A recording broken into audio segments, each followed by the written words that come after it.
Greetings, beautiful viewers, this is Smitten, and welcome to my original Smite series, How to Fail at Smite, where I pick up a god that I'm unfamiliar with and poke fun at how I play so that both of us can learn from my mistakes. I'm back to my roots after just a year and a half, and we open the return of this series with Kuang.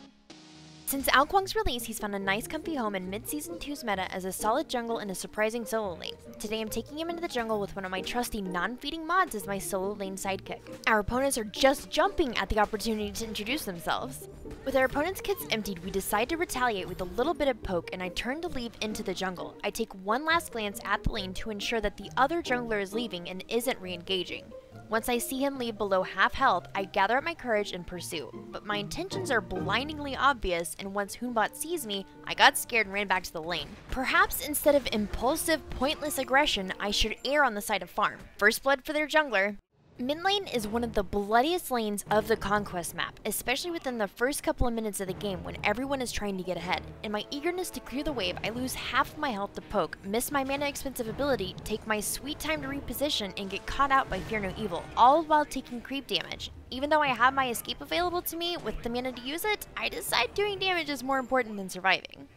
Spoiler alert, I don't die in this clip, but what I am doing is displaying a huge waste of resources. From the start, I've used my escape without putting it on cooldown while burning 70 mana just for a tiny bit of mobility. Over the course of killing this camp, I used 3 more abilities to gain a whopping 71 gold at the cost of most of my mana pool and a 50 gold mana pot to compensate, leaving me with a net gain of 21 gold after all of that effort. I could have literally stood still for 7 seconds and achieved the exact same thing. Something I've noticed about my playstyle after almost 3 years of playing Smite is this. When the game starts off with a bad decision, there is a domino effect on the preceding decisions I make, with the added pressure being behind. Now that I've finally hit level 5 after burning through my kit and mana to clear back camps again, I turn towards the lanes to look for a gank. Even though I see Hoonbots and Scylla tag teaming my Smitten and mid, I decide the better course of action is to visit solo lane.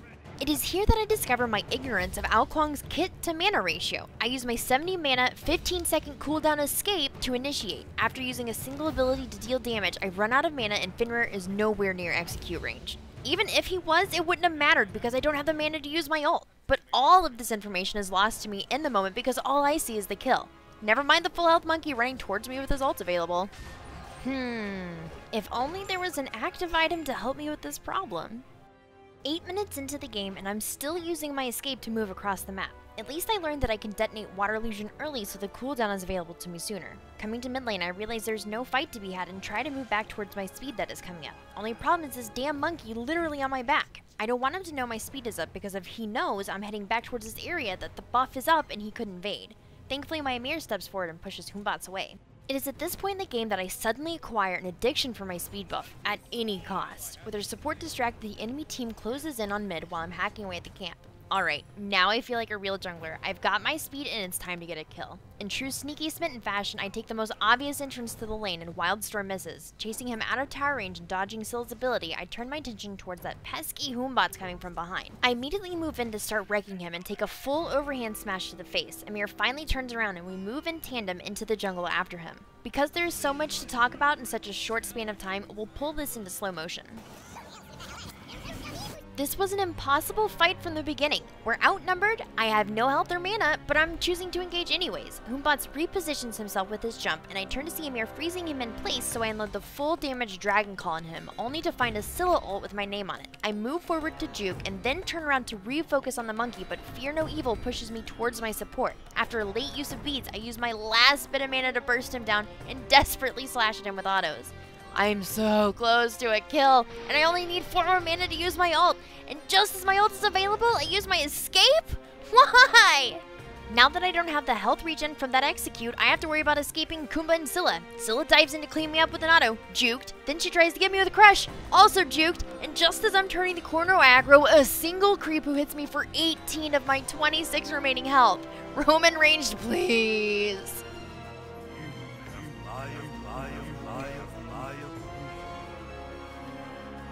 One of the things that junglers have to deal with is deciding when to assist troubled lanes versus clearing out jungle camps. This decision is made exceptionally difficult when you're behind, and since I am the bleeding heart type, I move in to assist with the pressure on mid one more time. Maybe, just maybe, this time might be different. I move up to let the enemy team know that if they move in, I'll be coming for that booty. Kumba spots me and I move to my speed buff anyways. Losing speed buff at this point would be devastating as I've already died 4 times and I'm 2 levels behind the other jungler. Thankfully, by the time Kumba gathers the courage to invade, I've already dropped the buff. With Scylla overextended in the jungle, my team calls for an ambush. I use my Cloak of Invisibility to wiggle past Kumba to get closer to the squishy mage. With the slow from Dragon Call and the stun from Bellona ult, we burst her down quickly enough for me to gobble her up with my ult. Since there's no clear way to dive back in and deal the damage from my ult, I choose to land at the escape route with my team and we move into fight. The monkey's taking a lot of damage and uses his ult. Popping beads to keep chasing, I know that this revenge kill will finally be mine. I move in with a full Dragon Call, but the monkey doesn't die. Upset that he managed to survive again, I choose the tower dive. When you're playing from behind, your survival is far more beneficial than gambling on risky kills.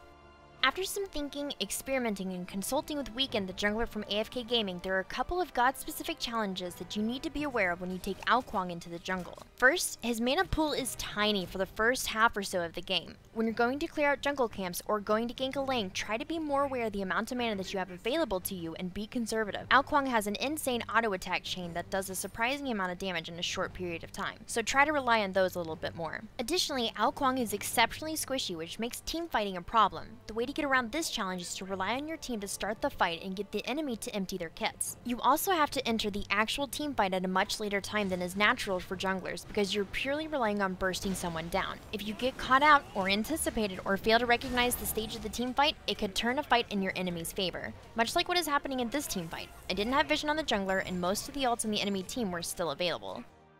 Here's a clip from a different game where my entrance to a team fight was at the sweet spot. It was a 3v3 situation where both Sylvanas and Athena have used their ultimates. With Sylvanas dead, I helped to peel out Zeus and burst down Athena. I moved to reposition and seen an opportunity for a kill. My support comes back in to scare off Medusa while I focus in on the nearly dead Agni. The role that Kuang really shines in is that of a broomstick. You literally have to wait on the outskirts of a fight, and your job is to come in towards the end to clean up the kills that your team has dropped. To do this effectively, you need to have patience and timing. These 2 things are the keys to unlocking the absurd carry potential of this god. It's 21 minutes into the game and the time has come to really team fight. There's a fire giant at stake this time. To start with, my team is already a man down and my support is just coming out of the base. With only the squishies to distract, already the team fight outlook isn't too great. I move in with my ult to execute Humbat, but he uses beads to save his life. Scylla pokes her head out and I time my water illusion to juke Scylla's root and chase her off all the way into the lane. After I realize she's getting out for free, I turn to see Fenrir with fire giant buff and use Fist of the Gods to stun him in the middle of Brutalize. Once I see my team is grouping up to gank mid, I turn and lead the charge to give this Fenrir a tiny taste of the dragon. But since the enemy team is relatively safe under their tier 2 tower with fire giant buff, I dip into the jungle to see if there's anything I can take away from them. I settle for back camps and make my way with my team towards solo. Since we just finished an engagement at Fire Giant, what we should have done after we took their jungle was go back to the base and heal up, because that is exactly what the enemy team has done. They have replenished and are looking for blood. After almost 3 years of playing this game, I have started to trust my gut when it tells me that this is a bad situation to be in. My team is jockeying for position and I turn and start heading into my jungle while calling the retreat. I am nearly out of mana, and my ultimate isn't available for an engagement, so after some coaxing, most of my team follows the command. However, our Bellona has instead decided to push this tier 1 tower despite knowing that the enemy team with Fire Giant is hanging out in the northwest corner of the map. The rest of my team stopped the retreat and turned to assist the nerd who didn't listen to the calls. At this point, I should have decided to hit B instead of trying to save my teammate from his own silly mistake. I knew this situation was going to end like all of the other team fights have ended so far this game, but like a diehard tryhard, I gallop into the fight. Once in the lane, I find myself not at the back end of the fight, but right in the middle of a murder sandwich. Casual pro tip of the day: if your team makes decisions you know are bad, don't try to intervene. Sometimes you should just watch it all play out from the safety of your base. In another game, I demonstrate the correct way to enter into a late game team fight. Instead of walking into the fight the moment that I see the enemy pop up, I wait until I see at least 2 of the 3 ultimates used before I move in to burst down the support. After a few moments of autos, Sylvanas is within execute range and I land the kill. Now it's time to punish Fenrir for tower diving. I mistimed the damage from my ultimate, but I land right in front of him and start hacking away with my sword. He uses his jump and I follow suit with water illusion to pick up my second kill. At this point, it's just Athena and my entire kit is available to me once again. After the kill is secured by Odin, I reward myself with a fresh off the spawn speed buff. Think of it like this: as Kuang, you do tons of burst damage, but you need to rely on the rest of your team to get the enemy low enough so that you can come in, get the kill, and most importantly, stay alive. Do you remember the speed buff addiction I mentioned earlier? Let me demonstrate the severity of the situation. I actually waited at this speed buff for a full 23 seconds before it finally spawned. That doesn't seem like a lot of time to wait, but in that time, 125 babies were born across the world. Oprah made $300. Americans have eaten 10.5 thousand slices of pizza, and the universe has expanded 1,383.2 miles. And I have nothing to say for myself. Needless to say, I have wasted a chunk of time that could have been spent clearing out mid or doing something useful. It's 26 minutes in. Speed isn't nearly as important as grouping up with my team and pushing for a win.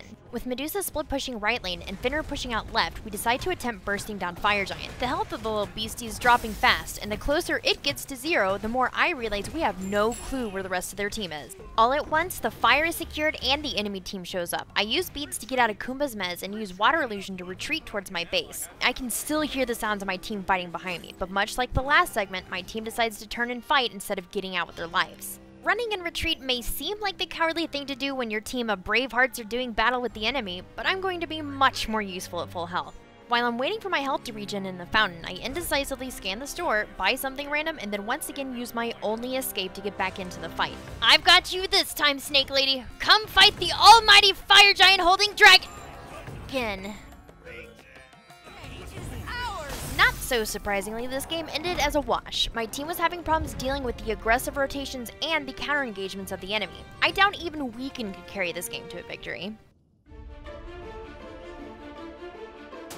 When Kuang first came out, it was common to build him as an auto-attack mage with core items like Demonic Grip and Telkine's Ring, but in the current meta, Kuang is being built for burst. When I asked Weaken why the sudden change in the standard build, he responded with, "It's safer to build for burst for 2 seconds and get out rather than trying to auto-attack in the middle of a team fight." The recommended build for Kuang jungle can be laid out like this. Start out with Shoes of the Magi, build into Pythagorum's Piece, Polynomicon, then Spear the Magus, Soul Reaver, and finish off with Rada Tahuti. This build combines to give you 450 base magical power, and with Rada That Booty's passive, it's catapulted to 562. It also has 2 items that contribute additional damage so you can be more bursty, gives you 850 additional mana to be spammy with, and has tons of lifesteal. If you're having a hard time getting out of any CC, you can add in Magi's Blessing. Even with the recent nerf to the item, you still have an extra set of beads every 90 seconds to help ensure that you don't get caught out during those team fights. Now, you've got your god tips, you've got a build, now let's look at what to level. This is my personal way to level Kuang when I'm jungling. Starting out with Wildstorm is awesome for clearing out buffs because of its low cooldown and hard scaling. At level 2, I grab Dragon Call, then Water Illusion, another into Wildstorm, and then my ult at level 5. Overall, your build priorities are as follows. 4, 3, 2, 1. That concludes this episode of How to Fail at Smite. If you haven't had enough and you want to see more, check out one of my vlogs over here, or if you want more fails, check out episode 2. Or you could subscribe. Have a wonderful day, and I will see you guys next video.